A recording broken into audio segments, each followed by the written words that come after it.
Mr. Hanson.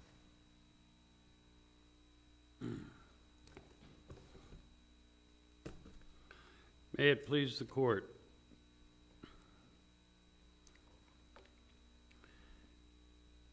I represent Marcia Elaine Newhall Roll, the natural sister of Russell L. Newhall. Russell Newhall, after receiving the bulk of his inheritance by gift in 2006 from his parents, and that bulk of that inheritance was the Butler County farm, which we've just heard discussed about and which you've just seen an aerial photograph of. He also received at that time the remainder interest in another 40 acres which adjoins that Butler County farm.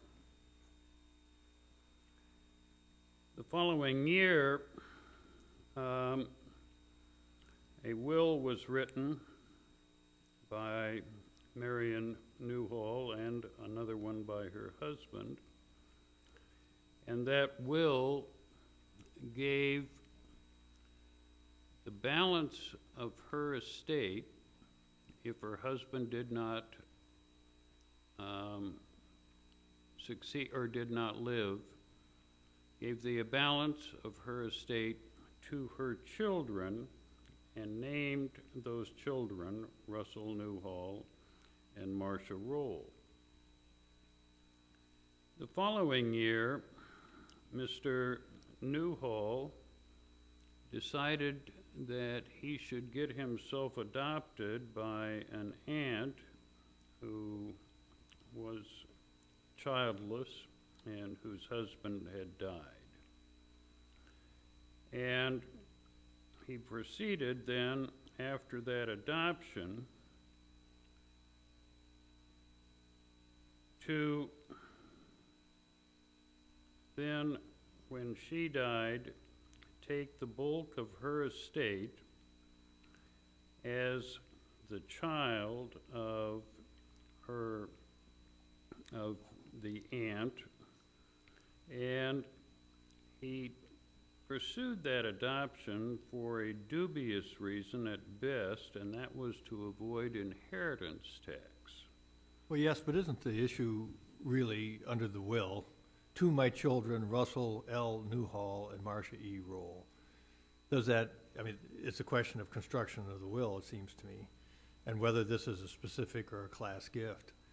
And I'll just tell you, looking at the language, to my children, Russell L. Newhall and Marcia E. Roll has elements of specificity, at least, by naming them specifically. Admittedly, to my children is arguably broad, but then you have two specific persons named. I have 6 children. If I had a will that said to my children, Jacob and Teddy, wouldn't that exclude the balance of them? Well, let me suggest to you that you're talking about will construction and the court. And the cardinal rule of will construction is that it is to determine the intention of the testator, and that must be obtained and given effect unless there is a contrary rule of law or public policy. And I'm suggesting that this is a case of first impression where there is a contrary rule of law and a contrary public policy. Certainly, if Mrs. Newhall had died intestate, we wouldn't be here today because the adoption statute and the probate statute specifically exclude Mr. Newhall as a beneficiary. Well, that's true enough, but I guess the will could have been amended too, of course, as events unfolded, as we had the unusual new family structure and so forth, but the will remained the same, as I understand it, 2006, and then there were subsequent developments, but there wasn't a change in the will. There was no change in the will, but there is also no evidence that Mrs. Newhall had any notice of the fact that her son had been adopted. There is no evidence that she knew what the impact of that adoption would be. Well, counsel, you say there was no evidence, but didn't Russell Newhall testify that he had a conversation with his parents about this? That was complete hearsay. There was no other witness to it. There is no evidence that that conversation ever occurred, and the district court did not find any such conversation occurred. There is no finding of fact in the summary judgment proceedings.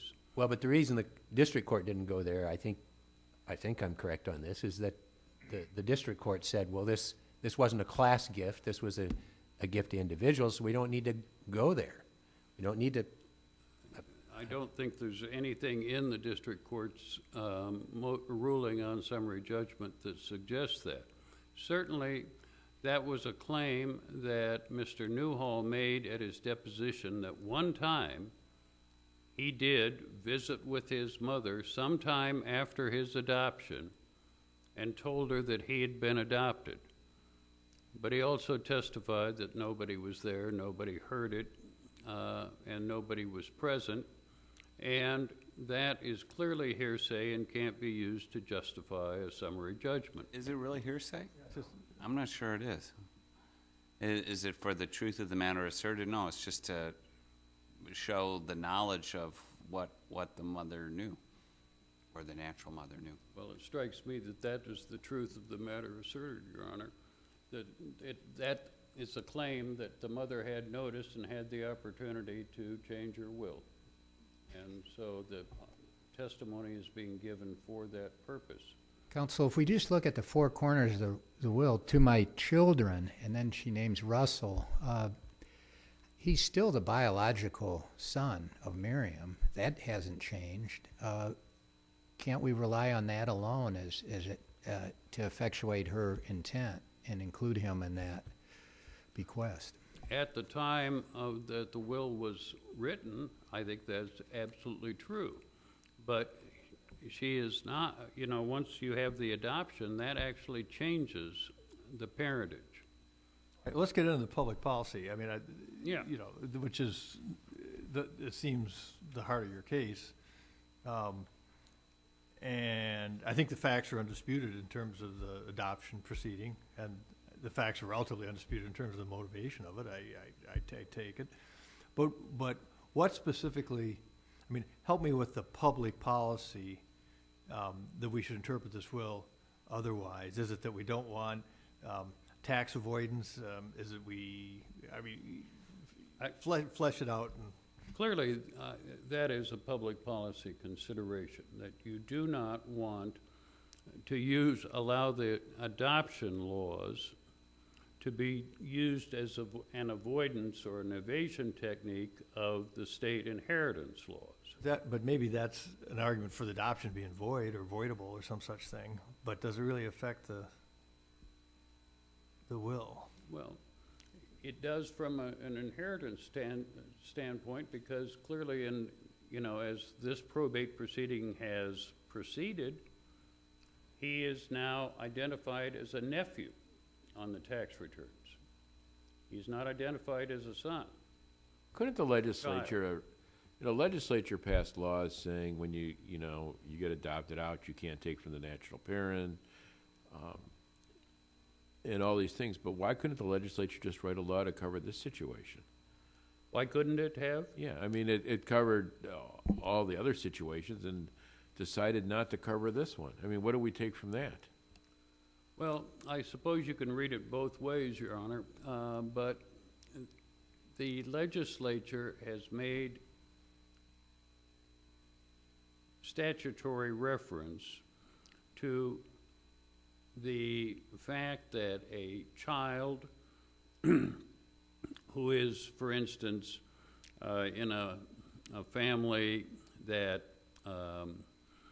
where there's been a divorce, and that the child of, say, is now living with a wife, and it's the husband will that's being probated, and that child remains the child of the first husband and can receive the benefit, you know, of intestacy in his estate. What the legislature has not done, I think, is try to legislate all the rules that might be out there for when an adopted child should be entitled to inherit from his natural parent. But Counsel, sorry to interrupt, but isn't the explanation for that distinction is that in the circumstance of intestacy, there was a need for clarity, and so the court says if you're adopted, there's no ability to take from the biological parent. In the testate succession, which is what we're dealing with here, the legislature, as a matter of choice and policy, could say we're going to let the testator make that call, and if the testator wishes to make a gift to a child who's been adopted by someone else, so be it. What's the public policy reason against that? Well, I don't know that there is a public policy reason against it if you could show evidence that the testator knew of the changed circumstances, if you could show that the testator made that decision voluntarily knowing that the adult child had been adopted. And there's a difference here, I think, between an adult adoption and the adoption of a minor child. There's no notice in an adult adoption to the natural parent. There would be if it was a child. And the second reason is that there should be some evidence that this relationship has been renewed or resurrected or never discontinued, none of which is here in this case. And That's not really a public policy argument. That's trying to show that the intent of the testator was not to leave it to that person. I mean, I could see under today's society where children's rights are terminated, and sometimes they're older children, they might have lived with their mother till 15 or 16, that a parent may later want to leave a gift to a terminated child who may have been adopted or put in foster care, and you're saying that it's against public policy to do that. no, I'm not saying that it's against public policy. I'm arguing for a very narrow kind of exception here to your class gift rule is that there must be some evidence that the testator knew about the adoption proceeding and wanted to either leave his or her will the same, or there is some other reason which would show that the testator's intent at the time they write the will. Don't you want the rule to say that if you can't show it, it's going to be the testator's intent, not against public policy? Well, I think they're about the same thing because the public policy backs up what the testator's intent might be. The public policy is assumed, well, there is a rule of construction that also says that a testator knows what the state law is. In other words, what the definition of a child is and that sort of thing. But Well, Counsel, I mean, this would be an easy case. You wouldn't be standing here if it just said "to my children," and then he has the adoption. He's legally not a child, but it went on to name him. And aren't we going to undermine the predictability and certainty of our inheritance law if we change our rule about where there's somebody's named and they lose their status as the class that helps identify them? I mean, don't we need predictability and certainty so when people go in and get their will prepared, they're going to know how it's going to turn out? I understand that that would be if you're going to say it from that perspective at the time that the person writes their will, that they need to have a predictability sort of situation.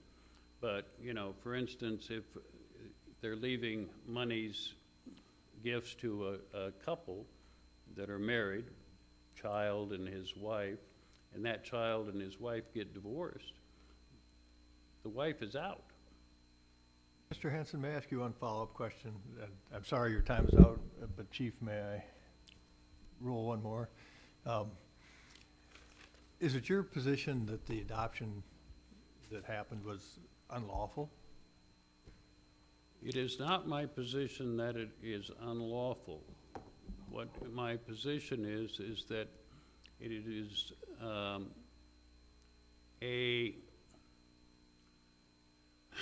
something that shouldn't be rewarded when it is It's used. unseemly maybe, but I mean, quite frankly, ordinarily, public policy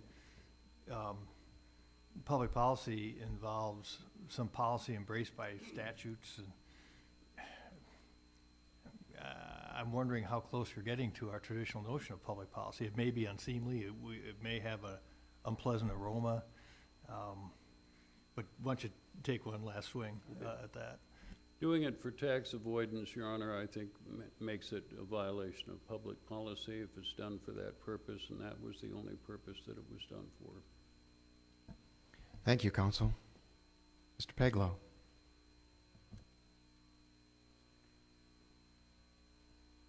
May it please the court. I will not go through a detailed recitation of the facts, but I do think some of them are important. Number one, this brother and sister never really got along. Number two, I think the parents knew that. My client, Russell Newhall, had been on that farm since 1974.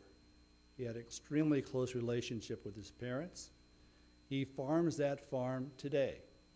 He comes down in the spring to plant, and he comes down in the fall to harvest. He has always had a very close relationship with his parents. The will in question says that the rest, residue, and remainder of my property I give to my children, Russell L. Newhall and Marshall E. Roll. And that's the way this woman always considered these folks, as her children. And that's the term by which she identifies them. Let me ask you a question, Mr. Peglow. The next sentence goes on to say, all references to child or children shall include all children born to or adopted by me after the date this will is executed. Now, kind of reading the four corners of the will, can't we possibly infer from that ensuing sentence that because subsequently adopted children are included, subsequently adopted out children are excluded? I would respectfully say the court cannot do that based on Iowa precedent. A class gift for decades has been defined by this state as two or more persons who are not named who share common characteristics. And the court has made it very clear that where legatees are named as individuals and also described as a class, that there is nothing more, and there's nothing more to show the testator's intention, that the construction of the gift by name constitutes a gift to the individuals. And that starts in Ray Carter's estate and has continued up to this very time. If we rule against you here, what will that do to the predictability of estate planning and that Carter case rule? It will totally decimate it, Your Honor. For example, I can speak to my own situation. I had a second marriage. My wife had 3 children. I had 2 biological children. My wife died 2 years ago. If you look at my will says to my children, because I consider those 3 my children too, and then I name them. And there are many people that do that throughout this state in estate planning. And the reason they do that is because they know the law in Iowa is that if you name the individual, then it is not a class gift. And that gift goes to the individual. But should you get the benefit of that rule when the rule is based on a specific designation of a child, and then you lose the status of a child? I believe so, yes, Your Honor, because as is pointed out, even if you've given up your rights to a child by adoption, you may still love that child, and you may still consider them their biological Well, child. in this case, under the mom's will, is Russell taking as a child or taking as an individual specifically identified? In my judgment, Your Honor, he's taking as an individual specifically identified. She always referred to him as her child. There's nothing in this record to suggest otherwise. She was informed of the adoption. After the adoption, she gave him $25,000 to equalize a real estate transaction that Marcia had undergone. She named him under her power of attorney in 2010. He continued to farm the family farm, and he still does. If you look at the language Justice Mansfield talked about, where it says a child born of me, I mean, even if the relationship is terminated, there's still a child. I mean, couldn't the argument be made that she's taking into that provision too? I think it doesn't say until terminated. No, and I think she did consider him a child. I think you can take it under either way. Well, All right, let's get is the Russell then taking as a child under the will of two mothers? He cannot do that in terms of inheritance tax. And quite frankly, the record shows, this was not his idea. This was Janice Anway's idea to reduce inheritance tax because she didn't want it to occur. It happened to her. And it was her attorney that approached Russell and Marcia about this. But those facts really aren't essential to our decision. It is under not. your form. In fact, as I understand your position, we don't even get to the rules of construction really because there's no ambiguity here. Because under the rule, it's not a class gift, it's a gift to an individual, case over. Is that your position? That is exactly our position. And the reference to the intestacy law has no relevance here because we aren't dealing with an intestacy situation. The argument in reference to the dissolution law has no reference. We aren't dealing with a divorce. And if the... All right, all that's fine. And then Mr. Hanson says, well, there's a public policy dimension to it and casts some shadow, if you will, over the nature of this adoption transaction as a tax avoidance scheme that should prevent us from enforcing the will. You know, quite frankly, it was an ill-conceived scheme because I suspect when you get to the issue of the Department of Revenue, he would have been a lot better off not to have been adopted out in terms of inheritance tax because you're not going to have it both ways. That's just the way it is. This was a tax planning instituted by his aunt. It went awry, but do I think that as a matter of public policy bars a mother from her naming her biological child in her will? Absolutely not. But taxes could have been avoided if mom readopted him after the other person died, and then he'd be a child again. I mean... and I suppose that's theoretically possible, Justice Wiggins, but that did not occur, and I don't see that as something that would be likely to occur. I'm just looking at the Iowa case law, and it's pretty darn clear that, for example, in Gunn v. Wagner, they specifically reinforce a gift. If you name it, started out as a class, but you name an individual, then it becomes a gift to the individual, and it's not a class. In Fredericks, which is very similar to us, it said, to my brothers and sisters, and then named them. And the court said, oh, once you name them, after brothers and sisters, it's not a class gift. In Westergelt v. Smith, same format. They said, to my lawful heirs, then name them. And the court said, it's not a class gift. In this case, Marion said, to my children, Russell and Marcia. And it's the exact same as all of the other cases and I that looked at it. It is not a class gift. I think it's important, too, that there's nothing to show that their relationship was affected at all once the adoption occurred. It appears clear from the record that they had a close relationship throughout, and I guarantee you if there had been any evidence to the contrary, we'd have seen that provided by misroll, and it was not. What we're dealing with really is testamentary intent of a mother who wanted to leave her estate to her children equal shares. Do you acknowledge that the only evidence there was that she knew about this was Russell's testimony that she told her?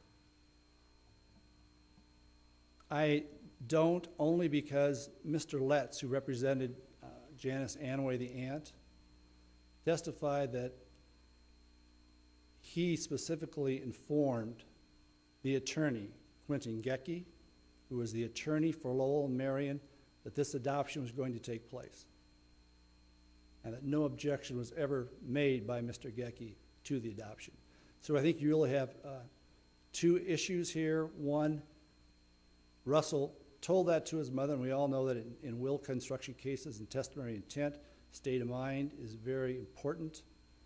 And then we also have Mr. Letts himself, who came up with the idea on behalf of Miss Anway. Russell didn't come up with this idea. He's just a farmer with a limited education. He said, I gave notice to the parents through their attorney. So I think there are the two areas in which that comes into play.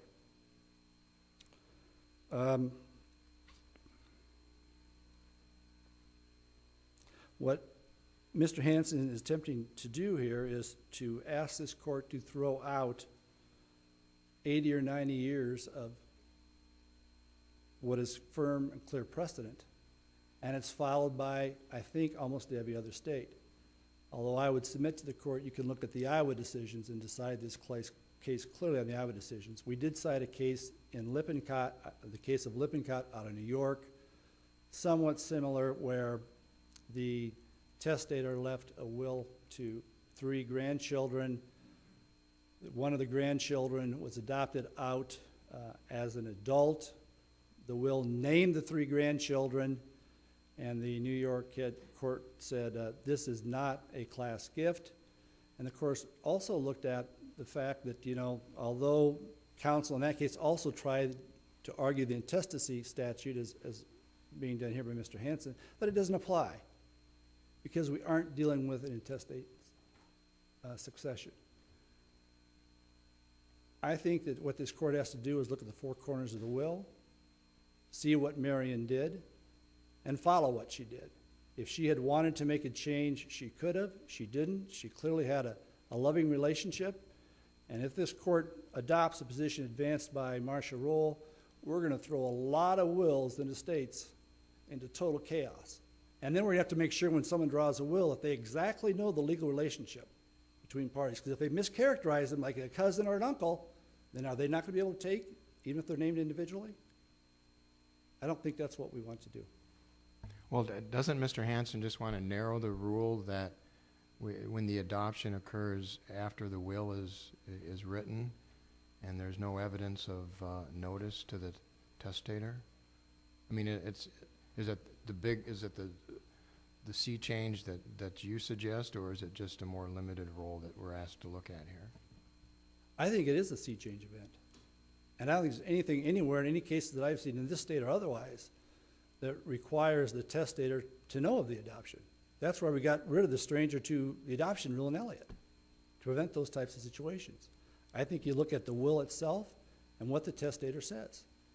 If this had been drawn to my children and Russell had been adopted out later, he would not have taken. But she used the identifying term to her children, and I suspect she always considered Russell her child. And by naming those 2 persons as children, they take and they share alike. Thank you. Thank you as well. Mr. Hanson, rebuttal?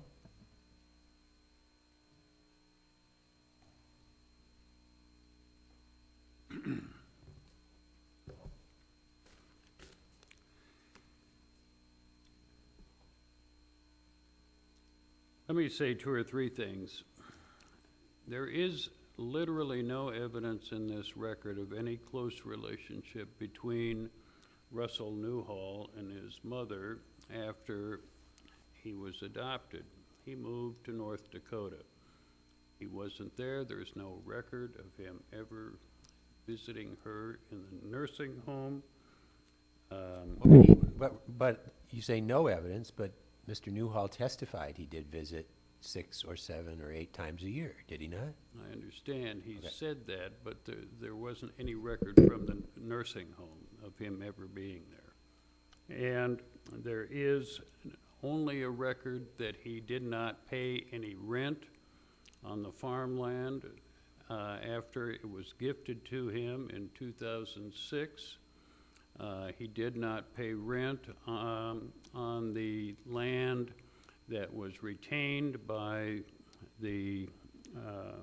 his parents in their life estate until Mrs. Newhall was taken to the nursing home because of her dementia conditions. There just simply wasn't any such record. And that dementia condition happened shortly after her husband died in 2010. It was when Marcia Newhall took over her mother's affairs that the rent began to be paid, and it was paid not by Russell Newhall, it was paid by Mrs. Roll's son-in-law, because he was then farming the place, at least the 40. Now, this idea that there was some of the, some close relationship, it doesn't hold water here. If there had been any sort of close relationship, and if I remember the record right, the letters from Letts were to the attorney Goki, who was acting as Russell Newhall's attorney at the time. He wasn't acting as Marion Newhall's attorney at the time. So just to clear that up. But in fact, the court is correct. I am only asking for a limited kind of exception to the rule in Iowa about class gifts and whether it's a class gift if individual members of the class are named. But it's also unique to this circumstance that this particular individual is adopted out as an adult, and by his own intention takes himself out of being a child. He has a new birth certificate that is given to him at the end of the adoption, making him the child. How did he get adopted without terminating the mother's rights? Oh, they're terminated in the, But didn't the mother have to get notice of termination? You can't terminate a right without notice. not in an adult adoption, Your Honor. In a child's adoption, you're absolutely correct. There would be notice. But in an adult adoption, there is no notice to the natural parents. And none was given here. There's none in the record, no, anywhere. The record is that it was done without any such notice. Now, the point is that if you look at this lady's estate plan, as you're required to do in your rules of construction, she had already accomplished the vast bulk of her estate plan by gift. They had given the Butler County farm to Russell Newhall and given the Butler County farm to Marcia Roll. They had done that in 2006 before they executed the will. And the only thing they retained was a life estate in 40 acres. So, and that life estate, incidentally, he'll get because it was gifted and his interest in it was before he was adopted. So, the question that you have is, in this limited circumstance, is this a class gift or is it not a class gift? And that, I say that class gift concept is one that is created by this court. It is a rule of construction, and it shouldn't be used as a manner of tax avoidance, and it shouldn't be used as an artifice to avoid the other responsibilities. I'm sorry, my time is up. Thank you as well, Mr. Hanson. And the case is then now submitted, and the bailiff may adjourn court.